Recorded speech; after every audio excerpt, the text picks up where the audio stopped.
Hello, I am Cole Kleino, and I'm going to talk to you today about synthetic tech infused skin. It is a combination of artificial skin and flexible technology to create a lifelike skin that can be interacted with and control certain devices.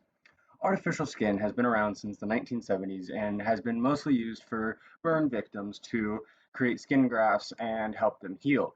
Nowadays, it also has a spray to spray on skin for that, and it can also be used in 3D printers, and a lot of times it's used to cover for artificial limbs.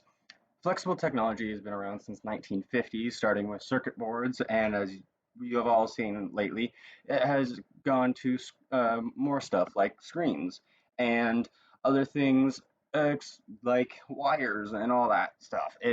Flexible technology has been around for a while, and when they're combined, they create a lifelike skin that can be interacted with, moved, and used to control other technology. And that technology can be many different things. But first, before I talk about the uses, I'm going to be talking about how it is made. First, you create a silicone and paint it a skin tone pigment. This creates the skin color for the fake skin that you're going to be making. And once silicone is a mixture of certain things to create a porous thing, and you take that putty and put it over a textured mold so that it gives the same feeling as skin, and it gives a much more lifelike view. And you spread it across evenly, and then you can sew electrodes into a grid layer. And carbon nanotubes yarn consists of 23 diameter CNN filaments that can be used as electrodes that are long, flexible, conductive, and strong. It allows for electricity to pass through and can act as a regular wire.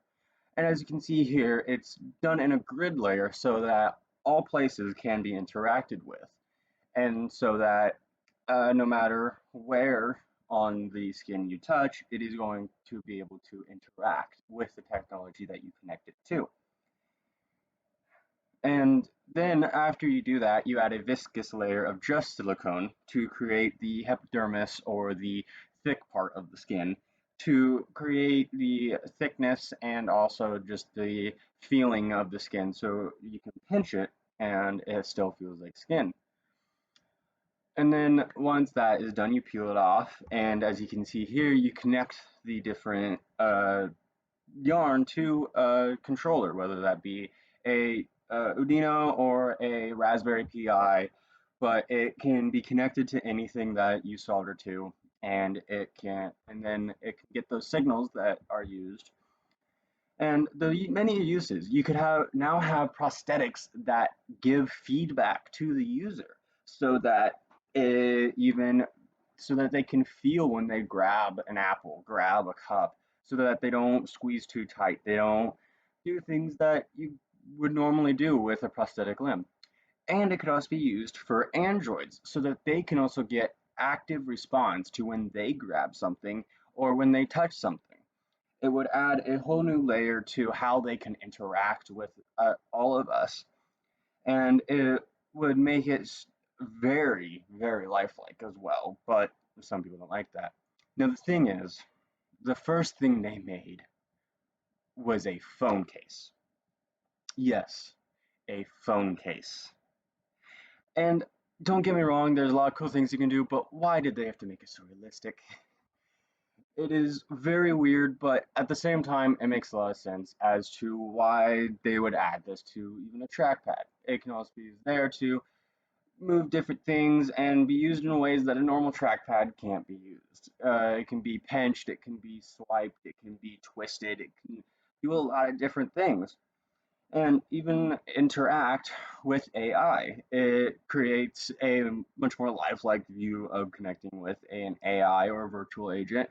So, and you can even mess around with uh, other uh, avatar related things, whether that be messing with the skin that on some of those apps.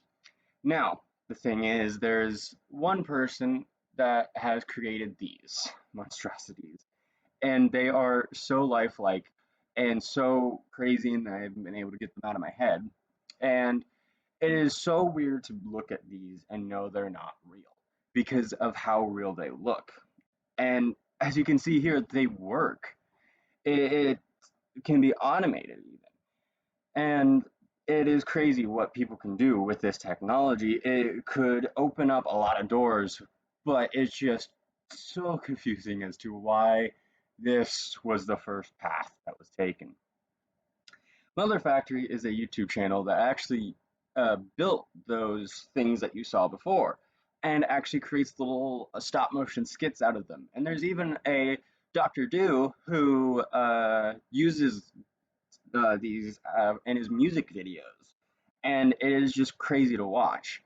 The level of weirdness out of these videos is just crazy, and because of that, I can't stop watching.